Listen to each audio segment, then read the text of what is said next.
Hi, my name is Aaliyah. Welcome to my channel, and today I'm going to be sharing some of my opinions just about internet culture in general. And some of my opinions I think might be kind of unpopular, other ones I think most people would agree with, but let's get into it. My first opinion is that I think being a content creator slash influencer is actually pretty difficult. And we all know that video of Michaela Noguera, the beauty influencer, where she's talking about oh, try being an influencer for a day. I literally just finished work and it's 5:19. Try being an influencer for a day. Try it. Because the people who say it's easy are so far out of their minds. Try it for a day.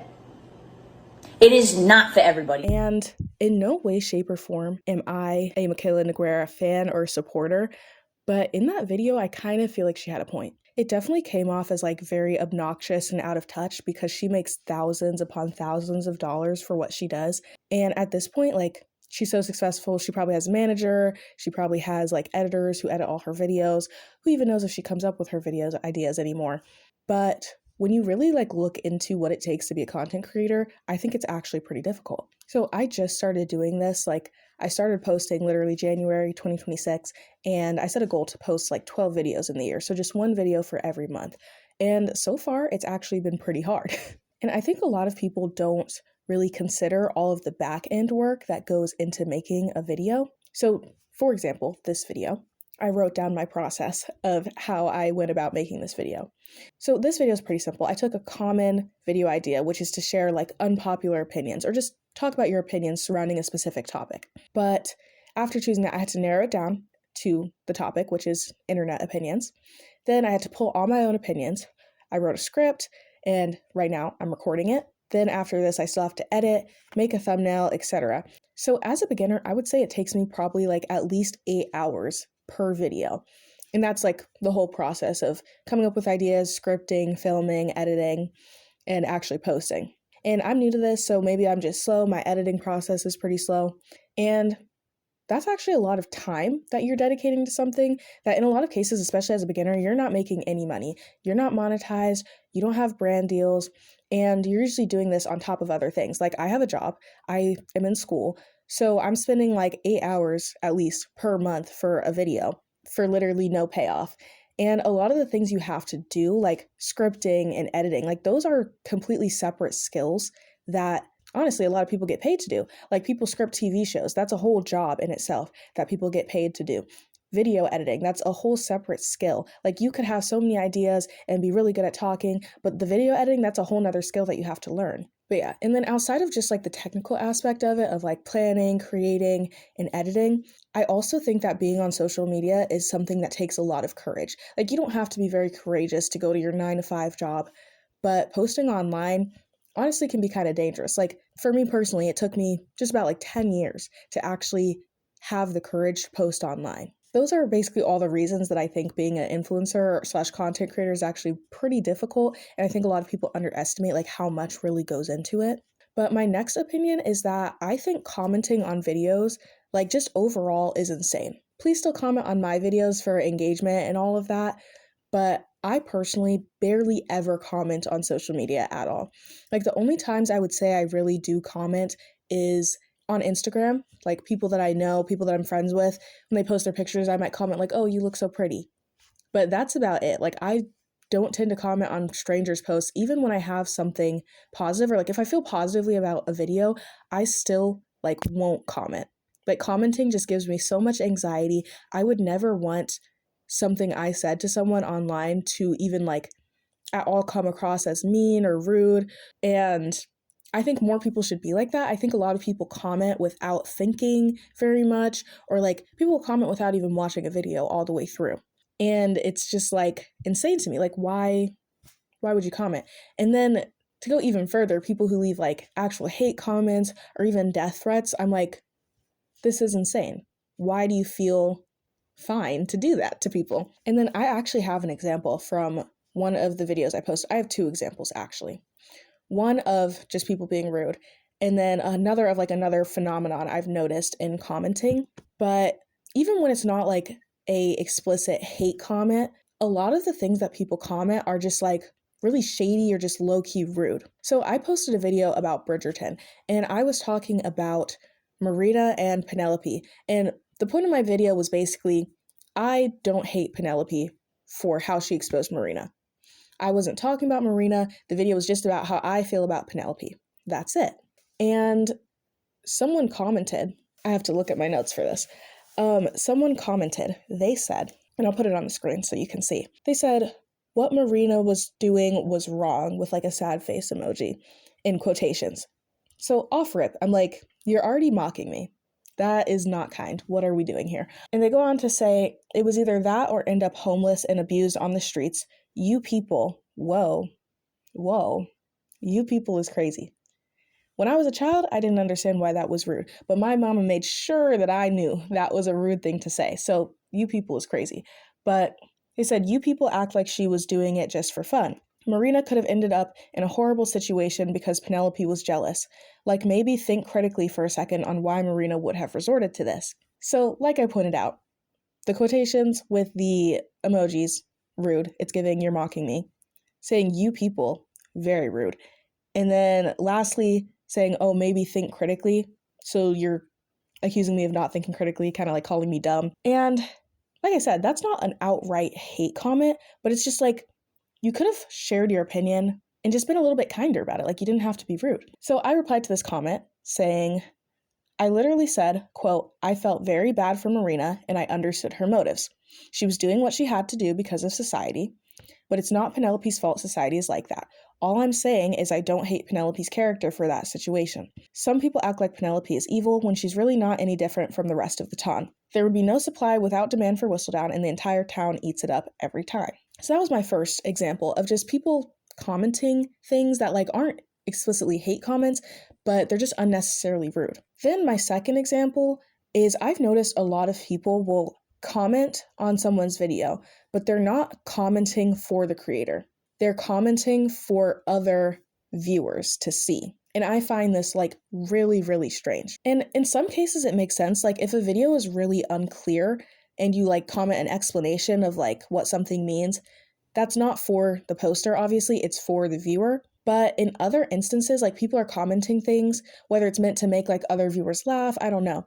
But then they get like surprised when the person who posted the video sees it or like responds to it. And if you commented on their video, like they're the one who's going to get the notification. In my mind, commenting is basically like sending the creator a DM, except it's public and other people can see what you sent them. So like, why are you shocked when the creator sees it or they think that you're talking about them because you commented on their video? Like, it just doesn't make sense. So the next example I have is also about Bridgerton. So this creator basically made a video saying that they think the show should go in a completely different direction for Eloise's story than they did in the books. And someone commented, suddenly the book fans are okay with changing Elle's story after harassing the entire showrunners about Michael and staying true to the books. Talk about hypocrisy. And they put it like with the, you know how you can insert images to like react? It was like a stank face. And then the creator replied to their comment and said, girl, look at my page. I'm a huge advocate for Fran season. In fact, I would love it if Eloise were also a bisexual woman, lesbian Fran season, and lesbian Eloise season. Let's go. And then the original commenter replied, they said, no, I meant many people who are in this comment section are definitely hypocrites. I'm sorry if it sounded like I was calling you one. So I'm like, that was not like a terrible interaction. It wasn't like super hateful or mean or anything. And the creator like took it pretty lightheartedly and left a polite response, and the original commenter apologized. But I'm just thinking, you commented on their video, and then you're surprised when they think you're talking about them. Like, it just doesn't add up in my mind. So my third opinion is going to go in a totally different direction. And that opinion is that I think that overall, women on social media, including myself, we should all wear less makeup and like not use filters. And just a reminder, this is my opinion. You can do whatever you want to do. But I just think as women, we should wear less makeup. And while I think we should all wear less makeup, I know that there's a lot of pressure online to wear the makeup, to look perfect. And I totally understand that as a woman online myself. But I also think that if we constantly cave to this pressure, we're only intensifying it. And I think one of the biggest examples of this is the Kardashians. Every once in a while, they get online crying about how people are holding them to impossible beauty standards, and look around. Nobody feels bad for them because we all know that they are some of the main perpetrators who continue to push this standard. They edit their photos, they wear makeup, they get surgeries. So when people are holding them to this standard, it's the standard that they created. And while regular people clearly don't have as much influence as the Kardashians, we can kind of recreate this in our like smaller online communities. Like even if it's just the girls from your high school who follow you on Instagram, the more of us that post all these perfectly posed pictures where we're wearing makeup, the less other girls feel like they can post if they're not perfect. And then I totally understand makeup like being something that's very fun and like a creative outlet. I myself do still wear makeup from time to time, but when it comes to like wearing makeup super often, or like more of these like natural looks that are like your face but better, I think it can really warp our minds and like how we perceive ourselves. Like for example, back when I was in middle school, my mom said, okay, you can wear mascara if you want, like mascara and lip gloss. That was all I was allowed to wear. So I started wearing mascara to school, and it was fun, it was cute, but I wore it for a couple days in a row, and then one day I didn't have time, so I didn't put any on. And that day, I was looking at myself in the mirror, and I just felt like something was off, and I didn't feel pretty, and that was literally just one day not wearing mascara after I wore it a couple days in a row. So like from that experience, I decided like I don't want to wear makeup that often. Like it's not something that I want to be a part of my everyday, because I never want to feel like I have to wear makeup to feel pretty. I never want to feel like getting ready for my day, one of the things I have to do every day before I can go out is put on makeup. So I'm very intentional with how often I choose to wear makeup, not just in my real life, but also online. I post a lot of videos on YouTube and TikTok where I'm not wearing makeup. I'm not wearing makeup right now as I'm filming this. And I really do feel like it alleviates that pressure for myself. It doesn't feel like, oh, that's a whole nother step I have to do before I can film, because setting up to film is already a whole thing.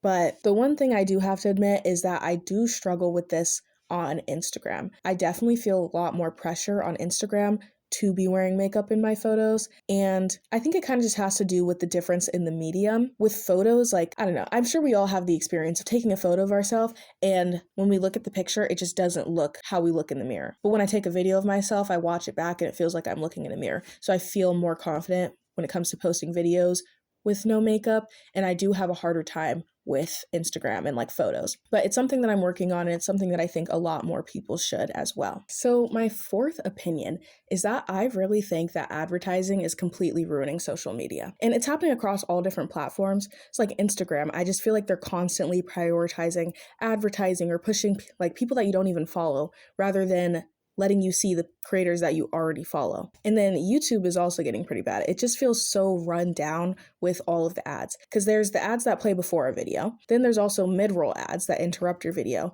And then on top of that, a lot of creators are doing brand deals, which I usually don't have a problem with brand deals because I understand that that's how a lot of creators actually make their money. I know that whether it comes to demonetization or even just like whatever the metrics, creators don't actually get paid a lot for the ads that YouTube runs on their videos. So a lot of them, to make a living, they do brand deals. So like I get that, but it's just so much with all the other ads too. And then a lot of creators, they'll have like one brand that'll sponsor their video. But I've seen a couple lately, I'm not going to say what channels, but they'll have like anywhere from like 2 to like 5 brands sponsoring one video, and they'll kind of just like stop in the middle of the video, and it's like you're watching cable TV and it's just a complete ad break. And I get it, you need to make your money, but it's just getting to be a lot. And then I think TikTok is kind of getting the worst with this, because it's not just the like ads, it's also the brand deals, it's also the undisclosed sponsorships that a lot of people are doing. So it's like you can never really watch a piece of content without feeling like something is being sold to you. And then on top of that, there's all of the like influencer wannabes who are constantly pushing TikTok shop products. And I get it, they're making money from it and everybody needs to make their money. I understand that. Times are hard, but it's just so irritating because it feels like every other swipe is some form of ad. But my next point, since we're already talking about the TikTok shop, is that I don't think I will ever buy anything off of TikTok shop. And for me, it's just that I don't trust it. Like I had a friend who, back when TikTok shop like first came out, it was this new big thing. There was a trending tote bag and she went ahead and she bought the tote bag. And it did arrive, so it wasn't like a scam where you pay for it and you just never get your item. But her card information literally got stolen and she had to replace her card and everything. It was a whole issue. So since then, I have not trusted TikTok Shop and I have not bought anything off of there. And I also think it's just getting worse these days because it's one thing to buy like clothes or accessories. It's kind of just like buying from any other fast fashion brand. But when I see like all these advertisements for like supplements and weight loss gimmicks, it just feels so unsettling and like untrustworthy. Like, please don't buy supplements off of TikTok Shop. If you have health issues, if you can, see a doctor, talk to them, and they'll give you what you need, hopefully. You don't have to buy it off of TikTok Shop. So my sixth point is that I think people don't take their privacy on social media seriously enough. And I have like three main examples of this, which are one, people posting their children online, two, people posting day in my life videos, and three, story times. So when it comes to posting children online, like I think at this point, anyone who's consistently posting their children online, who is like, not just like your random mom who posts their kids on Facebook for the family to see. I mean, people who are like trying to be influencers or trying to make their kids into kid influencers. I think they're actively choosing to exploit their children at this point and honestly just ruin their kids' lives because we know how prevalent pedophilia is on the internet. Like, it's not a question. It's no mystery. There are pedophiles on the internet. And we know that many of these parents and families are making tons and tons of money off of posting these kids online. And of this money that they're making, a lot of them aren't saving the money for their kids' futures, which is another extremely messed up part of this. So it's like knowing that you're basically disregarding your child's safety because you know there's pedophiles on the internet. You're disregarding your child's safety so that you can make money and you're not even saving money for them for the future. Like, I just think it needs to stop. Like, just stop posting your kids online. And I especially think if I, as a 13-year-old child, I talked about this in my very first video. I talked about my fears about the internet and why I didn't start posting until recently. And it was because when I was 13 and my mom gave me the green light to start posting, I knew as a 13-year-old child that there were pedophiles on the internet. And that's why I did not want to post. I was scared that pedophiles were going to come stalk me and kill me or something. I don't know. But if a child can understand that there's pedophiles on the internet and that it's not safe, parents can 100% understand that, and they're just choosing to disregard that to exploit their children for money, in my opinion. Next is the day in my life videos. And in theory, there's nothing wrong with these, except for the fact that people are getting way too specific. Like, people will say exactly what time they go to the gym every day. They'll even say which gym they go to. They'll say what school they go to. They say where they work, where they live. And it's just like, do you realize that you're giving out all the details someone would need to know if they wanted to hurt you or break into your house and steal from you? Like, it's just getting to such an extreme point that it's like, not that I want to hurt anybody, but if I wanted to, I could find you. Like, you shouldn't share so much on the internet. Like, it's actually scary how much people share. And whenever I think about this, I think back to a class that I took in middle school. I think it was like a tech class, and they had a unit on online safety. And one of the things I remember them telling us was that something as simple as mentioning what local convenience store you go to can literally like tell people what geographic region you live in. So that like could already narrow down where you live to like 5 states. And I know the US is huge. 5 states is massive and there's a lot of people, but it's like a small detail like that can narrow it down. And you give another one and now they know where you live. And it's just so scary how much people share to me. And maybe I'm just paranoid, but the people, especially who like say exactly what city they're in, like New York City or LA. And I'm like, I get it. Those are very highly populated areas, very large areas, that it's like the odds of someone finding you are still kind of low. But that's just something I personally wouldn't share. And then lastly for this point is story times. And these ones I think are more on the fence of like, is it too much to share? But when I think about like sharing a story time, I get worried about one, burning bridges, two, implicating others who like weren't the problem in the story. And then also I worry about accidentally doxing myself with a location detail. So like for burning bridges, I usually think about like jobs. And obviously we've all had jobs that we don't like. And I could get on here and complain about probably almost every job that I've had. But then I think like, what if a current or former employer were to see it? Like, one, you could get fired. Two, you could lose a connection to someone who could be a reference for you later on. And three, I think it could also just look bad to future employers. Like, they could look at your, I don't know, your TikTok and see that you've blasted like every place you've ever worked at and you talk about the customers. And they're probably thinking, oh, if anyone in our company takes a misstep, it's going to be blasted on social media and they're not going to hire you. And then for the doxing point, I'm like, you could so easily just like mention something that tells people where you are. And then even if you like change names, change locations, people that you know in real life are probably still going to recognize the story and know what you're talking about. And hopefully most of the people I know in real life wouldn't want to do this, but anyone with bad intentions could just choose to dox you, and you're giving them extra fodder to do so. My seventh opinion is that I really hate the way that people will talk about Gen Z and Gen Alpha regarding our like social media and like phone use. And I definitely think there's a conversation to be had about the impact of electronics and social media on young people. But the way this conversation usually goes is either blaming young people for this problem or just making fun of us. And I think it's totally unfair to place the blame on the younger generation for these issues because we didn't invent phones, we didn't invent social media. And then also with social media, these algorithms are literally designed to be addicting. And then it also just feels so icky to me to bash on kids and young adults for their habits when in reality we should be holding these companies and parents more accountable. Like for holding companies accountable, like I said, they design these algorithms to be addicting. They have very little safeguards for young people on the internet. And they may say, oh, you have to be 13 to be on this platform, even though 13 is still a little bit young in my opinion. They don't really do much to enforce it. And then for parents, there are a lot of parents these days giving their kids smartphones with unrestricted internet access at ages as young as like 5 years old. And then they act surprised when kids are addicted to the phones. And I understand wanting to give your child a phone, a way to contact you. It makes sense. But if you're going to do that, why are you giving them like the iPhone 17? Get them a flip phone. Like you can give your kid a way to contact you without giving them unrestricted access to the internet. And then this problem extends like outside of social media and technology to like or simple things. Like some of the main things I've heard people say about younger generations is that, oh, they don't know how to read an analog clock and they don't know how to write in cursive or fill out a check. And they make fun of kids for this. And it's really just not their fault. Like they didn't learn in school how to do these things. They used to teach it and they stopped. I know from experience. I went to a like summer camp once. I was like 16 or 17 and one of the younger girls in my cabin couldn't read the clock on the wall and I had to teach her. But that's not the kid's fault. How are they supposed to know something if they stop teaching it in school? And a lot of parents also are being very hands off with their kids. They expect the school and the teachers to teach them everything they need to know, when in reality, as a parent, you're supposed to be reinforcing things at home. You should be reading to your kids before bed. You should be helping them with their homework and making sure that they're getting things done. But a lot of parents aren't doing this now, and then schools are teaching kids less things about like how to read a clock or how to write in cursive, so they're not learning it from anywhere. And then kind of a side point about the technology thing is there is a trend of a lot of people going back to older technology. There's a saying, people call it going analog, which in a lot of cases it's not actually analog, like if we're talking about like older digital technologies like CDs and DVDs, but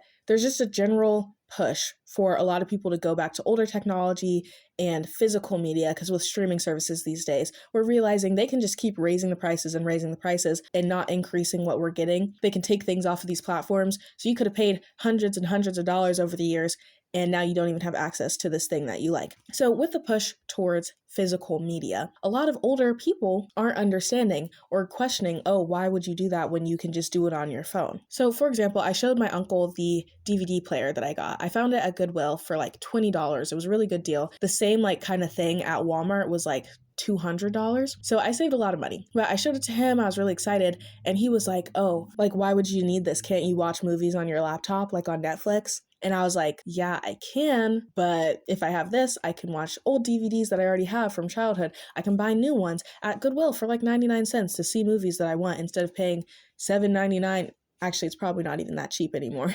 Paying a whole bunch of money every month for a streaming service to also, at this point, not even have an ad-free experience. Whereas if I get a DVD, I can skip the what are they called? I don't know. They put trailers at the beginning. You can skip the trailers, go straight to the movie, and there's no ads. Whereas on Netflix these days, for way more money, you're not even getting an ad-free experience. And then on top of that, he has a really old MacBook, so it still has a like disk slot to put DVDs, CDs, whatever, so you can watch these things on your laptop. He didn't even realize that they don't make laptops like that anymore. They don't put a disk drive in a laptop. So even with my laptop, I can't even watch the DVDs I already have unless I buy an external drive. So then my last point, is that I think there's actually a lot of really good things about social media.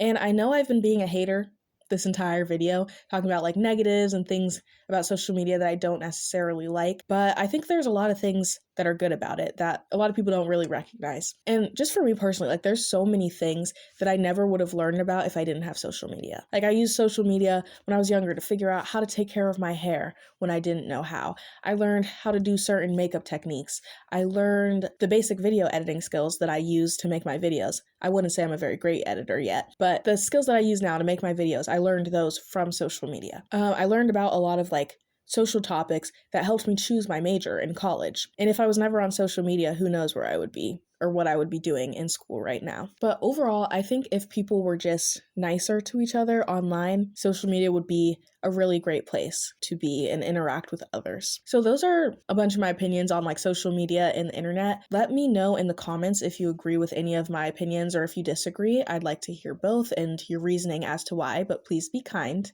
Don't be rude like that comment example that I gave earlier. If you like this video, make sure you give it a like. And if the hype button shows up, I've been hearing that from other creators that there is a new hype button. I have yet to see it, but if you see it, make sure you hit that too. And if you want to see more from me, make sure you subscribe and you can follow me on my other platforms. I have the same @ everywhere. I'm on Instagram and TikTok. Yeah, and make sure you hit the notification bell so that you are notified when I post and you don't miss a video. But that's all for today.